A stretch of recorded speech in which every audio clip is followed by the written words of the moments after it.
Conto aos meus amigos que no ano 44 a.C., Júlio César, imperador romano, quando estava sendo assassinado, quem é que ele detectou dentre os seus assassinos? Todo mundo sabe que ele detectou lá o seu filho adotivo, Brutus. E daí ele formulou aquela célebre frase: Tu quoque, Brute, tu quoque, Brute, filho mi. Até tu, Brutus, filho meu. Daí que essa expressão tu quoque passou a significar universalmente sinônimo de decepção. Tu quoque, Brute, até tu, Brutus. Tu quoque, menino, até tu, menino. Eu, legislador, tão preocupado em te proteger, apresento para você toda uma rede de proteção à sua disposição. O que você faz? Você viola a norma e agora busca a norma para sua proteção? Não, você não terá. Este ato será considerado perfeitamente válido e exigível. Percebam, é a chamada teoria do tu quoque que inspira a redação do artigo 180 do Código Civil. Muito bem, meus amigos, fechada a análise do artigo 4º, lembro a vocês que andando por aí pela rua nós só temos 3 tipos de pessoas. Quem são elas? Ou o sujeito é um absolutamente incapaz, porque ele se encontra lá no artigo 3º do Código Civil, ou ele é um relativamente incapaz, porque se encontra no artigo 4º do Código Civil, ou ele é o que resta na sociedade, os plenamente capazes. Muito bem, eis que chega o momento em que nós indagamos quais são as formas de se obter a capacidade. Como que uma pessoa pode obter a capacidade plena? Uma pessoa obterá a capacidade plena, você pode me responder: ora, Mônica, muito fácil. Quando aquela causa que cesse, aquela causa que gerou a incapacidade cesse, venha cessar. Sim, concordo com você, então imagine um exemplo. O sujeito era alcoólatra, foi interditado por conta disso. Mas começou a frequentar o AA. E aí essa pessoa se curou desse problema.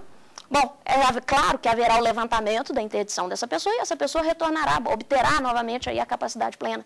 Imagine o sujeito que padecia de um problema psicológico, não sei como, melhorou. Restou cessado esse comportamento que ele tinha.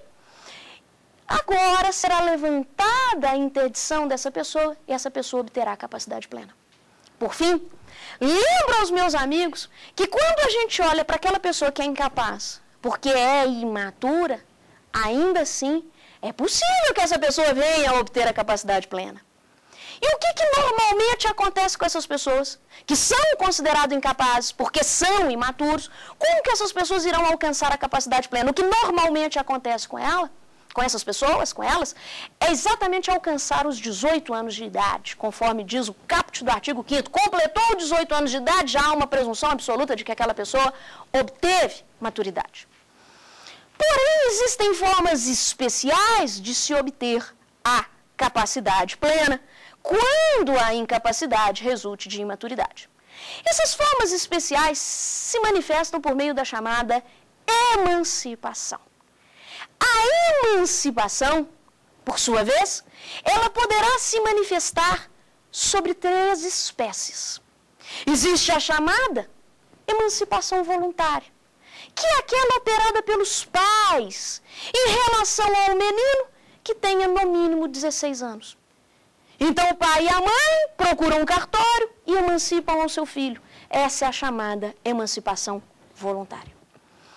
Está presente essa emancipação no artigo 5º, parágrafo único, inciso 1.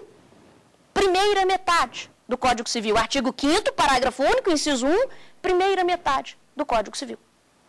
Porém, existe uma segunda espécie de emancipação, que é a chamada emancipação judicial. A emancipação judicial é aquela que é operada pelo juiz. Como assim, Mônica? Você está querendo dizer para a gente que o juiz adentra a casa dos outros e vai emancipando o filho alheio? Não, claro que não. Neste caso, o que há é um menino, que tenha pelo menos 16 anos, e esse menino ele não tem nem pai nem mãe. Imagine a situação de um menino que não tem nem pai nem mãe, que tem aí no mínimo 16 anos. Esse menino que não tem nem pai nem mãe, ele tem que ter alguém por ele. Quem que ele tem por ele? Ele tem um tutor, não é mesmo? Ele tem um tutor que o assiste na prática dos atos da vida civil. Percebam que este menino, ele próprio se socorre do poder judiciário buscando a sua emancipação. Haverá a chamada emancipação judicial. Essa emancipação judicial está no artigo 5º, parágrafo único, inciso 1 em sua segunda metade. Por fim, ainda existe a chamada emancipação legal. Atentem para o nome, emancipação legal. E o que seria a emancipação legal? Aquela que decorre de lei, por força de lei. É que o legislador olha para aquela pessoa que ainda não tem 16 anos e fala o seguinte: puxa vida, você já passou por isso na sua vida, você nem tem 18 anos, mas já passou por isso, eu, legislador, irei te emancipar. Independentemente da manifestação dos seus pais, da manifestação do juiz, eu, legislador, estou te emancipando automaticamente.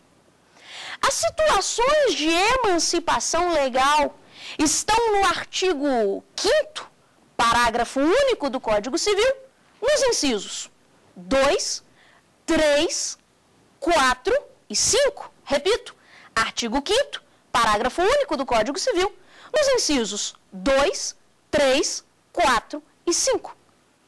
Correndo rapidamente os olhos nesses incisos, lembro aos meus amigos, é possível a emancipação em caso de casamento. Imagina aquela pessoa que antes dos 18 anos venha contrair núpcias, se case. O primeiro efeito pessoal do casamento é exatamente a sua emancipação.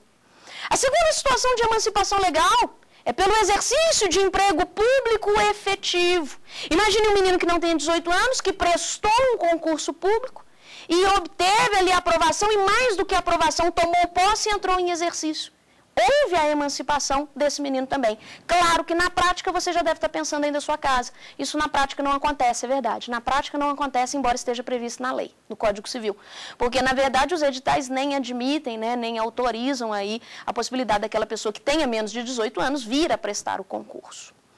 Ainda no artigo 5º, parágrafo único, encontramos uma terceira situação aí de emancipação legal, que está no inciso 4º, que é pela colação de grau em curso de ensino superior, que é quando aquele menino, ele antes de completar 18 anos, ele consegue aquela proeza, qual?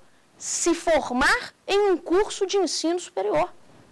Daí que o legislador também dá capacidade plena para ele, emancipa essa pessoa. Por fim, nós vamos ter o inciso 5 do parágrafo único do artigo 5º, que traz uma última situação de emancipação legal, que é quando aquela pessoa ela já trabalha, e já estamos diante de uma situação muito comum no nosso país, aquela pessoa que tenha menos de 18 anos e mais de 16 anos, aquela pessoa já trabalha, ela mantém a sua família, ela é até arrimo de família, ela tem economia própria, essa pessoa também foi emancipada. Já alcançamos um último artigo no Código Civil, que é o artigo de número 15.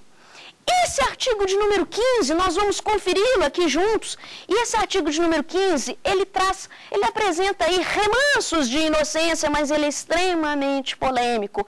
Esse artigo 15, ele chega com a seguinte redação: ninguém pode ser constrangido a submeter-se com risco de vida a tratamento médico ou a intervenção cirúrgica. O que esse artigo 15 está trazendo para a gente? Esse artigo 15, por uma interpretação inicial, a gente pode dizer o seguinte: puxa, esse artigo 15 está querendo nos mostrar que, embora o sujeito seja um paciente, a pessoa natural, esteja ali numa condição de paciente, essa pessoa não perdeu a sua autonomia privada. Então, se ela não perdeu a sua autonomia privada, ela pode se manifestar acerca de um tratamento que irá incidir ali sobre o seu corpo, sobre a sua saúde. Muito bem. Só que o que acontece é o seguinte: esse artigo 15 trouxe essa interpretação inicial, só que com ele vieram inúmeros problemas. Um problema eu quero lembrar aqui aos meus amigos. Imagine aquele sujeito que professa a seguinte religião: ele é testemunha de Jeová. Ele é testemunha de Jeová. E esse sujeito se envolve num acidente de carro e vai ser socorrido, vai para um hospital. E lá no hospital o médico vira para ele ou para a família dele e fala: vamos ter que submeter essa pessoa a uma transfusão de sangue, porque se assim não fizermos, essa pessoa pode vir ao óbito aqui agora. E aí o que acontece? A família recusa ou o próprio paciente se recusa a se submeter àquela cirurgia de transfusão de sangue. Percebam que estamos diante de um problema. Se formos aplicar o artigo 15, literalmente, essa pessoa ela pode se recusar e tudo bem. Mas o problema é que no que ela se recusa, ela vem ao óbito e pode acontecer de a família dela ser a primeira a ajuizar uma ação contra o hospital, contra o médico, alegando que o médico foi negligente. Então percebam bem que estamos diante de uma intrincada questão. E essa questão muito problemática, na verdade, ela extrapola os limites do direito civil. É que ela alcança o direito constitucional. Por que que ela alcança o direito constitucional? Porque aqui nós estamos diante do seguinte problema, aquilo que a gente chama de colisão de direitos fundamentais. Colisão de direitos fundamentais. Por quê? Percebam que, de um lado, nós temos um direito fundamental, que é a vida. De outro lado, nós vamos encontrar um outro direito fundamental, que é a liberdade religiosa daquela pessoa, a liberdade que ela tem de escolher a religião que ela quer seguir. Então, percebam o problema que estamos diante dele. Uma situação, aquilo que os constitucionalistas chamam de colisão de direitos fundamentais. Vida, neste exemplo, vida versus liberdade religiosa. E aí, inexoravelmente, a gente se pergunta, qual desses direitos fundamentais deverá prevalecer? Será que um é mais importante do que o outro? Meus amigos, existem muitas informações, muitas teorias acerca deste tema. Vou contar aqui para vocês, é o que o nosso tempo nos permite, eu vou contar aqui para vocês a manifestação do STF. Vejam bem, estou mostrando a manifestação do STF acerca dessa problemática. Bom, o que há é que nós estamos no Estado Democrático de Direito. E no Estado Democrático de Direito não há nada mais anacrônico, não há nada mais retrógrado do que você dizer que um direito é mais importante do que o outro. Não existe direito absoluto. Daí existe aquilo que a gente chama de relativização dos direitos. Percebam bem? No Estado Democrático de Direito você não pode dizer, mas esse direito é mais bonito, é mais importante do que esse outro. Para você, na sua cabecinha pode ser, mas na cabeça do outro, a outra pessoa pode não concordar com isso. Então percebam bem que, como solucionar esse problema? O STF atualmente tem aplicado a chamada técnica da ponderação. Como assim? Já que nenhum direito é absoluto, vamos pegar aqueles direitos e vamos ponderar, naquele caso concreto, qual seria o direito mais relevante. Está aí a técnica da ponderação. Essa teoria, quem criou essa teoria foi o Robert Alexy. É essa teoria que é aplicada atualmente pelo Supremo Tribunal Federal. Nós vamos encontrar ainda um enunciado aprovado no Conselho, em uma das jornadas de Direito Civil, é o enunciado de número 274 do CJF, enunciado 274 do Conselho da Justiça Federal. E esse enunciado, ele traz a seguinte redação, que agora eu confiro com os meus amigos. Esse enunciado diz: os direitos da personalidade, regulados de maneira não exaustiva pelo Código Civil, são expressões da cláusula geral de tutela da pessoa humana contida no artigo 1º, inciso 3º da Constituição. Em caso de colisão entre eles, como nenhum pode sobrelevar os demais, deve-se aplicar a técnica da ponderação.